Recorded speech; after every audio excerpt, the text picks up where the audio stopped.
Enemy property, enemy অর্থাৎ হচ্ছে শত্রু, প্রপার্টি অর্থাৎ শত্রুর সম্পত্তি এবং শত্রু পক্ষের সম্পত্তি।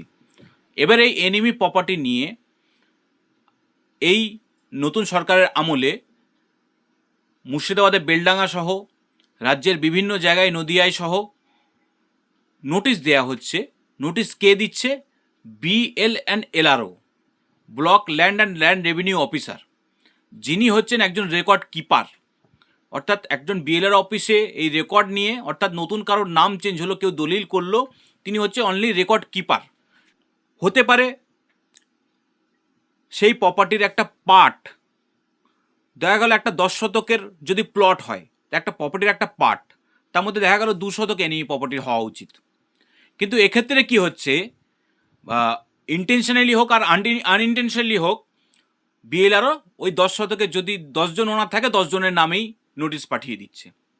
এই জায়গাটার জন্য, এই জায়গাটাকে রোধ করার জন্য, ধরুন আপনার প্রপার্টিতে আপনার দলিল আছে, আপনার পর্চা আছে, আপনি ব্যবসা করেন, মিউনিসিপ্যালিটি ট্যাক্স আছে, মিউনিসিপ্যালিটি এস্টাবলিশমেন্ট সার্টিফিকেট আছে, ট্রেড লাইসেন্স বলি, ইলেকট্রিক বিল আছে, যাবতীয় দলিল পর্চা থেকে শুরু করে আপনি রেগুলার খাজনাও দেন, পঞ্চায়েত বা মিউনিসিপ্যালিটি ট্যাক্সও দেন।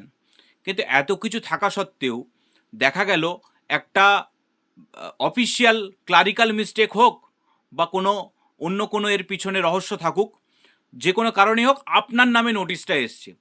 তাহলে আপনার এই মুহূর্তে কি করণীয়? আমার সাথে কয়েকজন কথা বললেন, ওনারা বললেন যে আমরা হচ্ছে অফিসে গিয়েছিলাম, কিন্তু অফিস বলছে আমরা এনিমি প্রপার্টির দপ্তরে যাও।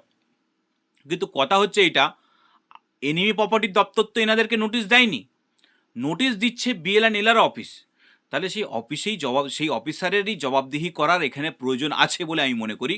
এবং প্রত্যেকে যাদের যাদের নামে নোটিশ এসছে, তারা তাদের সমস্ত জমির পর্চা থেকে, খাজনা থেকে, ট্রেড লাইসেন্স থেকে, বাড়ি থাকলে তার বাড়ির প্ল্যান থেকে শুরু করে সমস্ত কিছু, এইগুলো জেরক্স করে আপনারা নিজেরাও লিখতে পারেন বা কোনো উকিলবাবুর সাহায্যও নিতে পারেন। একটা রিটেন অবজেকশন এই নোটিশের এগেনস্টে BL&LRO অফিসকে দেয়া অবশ্যই প্রয়োজন।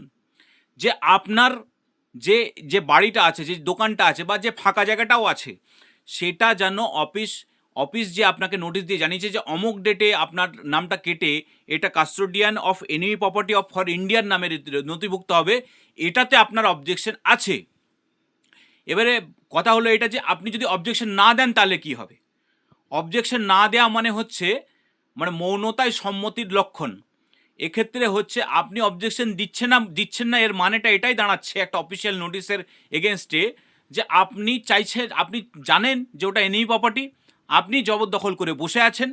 তাই রেকর্ড কেটে, কোনো না কোনোভাবে আপনার নামে রেকর্ড হয়েছিল, রেকর্ড কেটে যদি enemy custodian of enemy property for Indian নামে হয়ে যায়, তাহলে সেক্ষেত্রে আপনার কোনো আপত্তি নেই। অর্থাৎ আপনি এক প্রকার সম্মতি দিচ্ছেন। কিন্তু আপনার যদি ওই জমির সমস্ত কিছু ঠিক থাকে, সেক্ষেত্রে হচ্ছে আপনি অবজেকশন দিন, এবং অবজেকশন দেওয়ার পরে আপনার তার পরবর্তীতে কোর্টে আপনি আসতে পারেন, সেখানে আপনি স্টে নিতে পারেন, যাতে BL&LRO এই নামটা কেটে, আপনার নামটা কেটে custodian of enemy property for Indian নামে না করতে পারে। কারণ আপনার তথ্য বা আপনার সমস্ত কাগজপাতি যদি ঠিক থাকে, সেক্ষেত্রে আপনিই মালিক। কোনো যদি অফিসিয়াল ভুল হয়ে থাকে বা যদি অন্য কিছু হয়ে থাকে, সেক্ষেত্রে হচ্ছে কোর্টে দুপক্ষ ডকুমেন্ট প্রডিউস করবে, সেক্ষেত্রে মালিকানাটা সেখানে ঠিক হবে।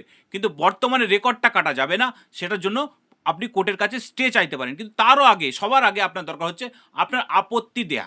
অর্থাৎ আপনি আপত্তি দিন, যেভাবে পারবেন সেভাবে দিন। যদি অফিসার বা সেই অফিসের যে রিসিভিং সেকশন আছে, তারা যদি রিসিভ না করতে চায়, আপনি বাই পোস্ট পাঠিয়ে দিন। এইভাবে আপনি করতে পারেন, আপনি নিজেও করতে পারেন, কোনো উকিলবাবুর সাহায্যও নিতে পারেন। কিন্তু আপনার যদি নিজস্ব প্রপার্টি থাকে বা সেটা হয়তো অফিসিয়ালভাবে এরকমভাবে নোটিশ আসছে, সেক্ষেত্রে আপনি অবজেকশন দিতে পারেন।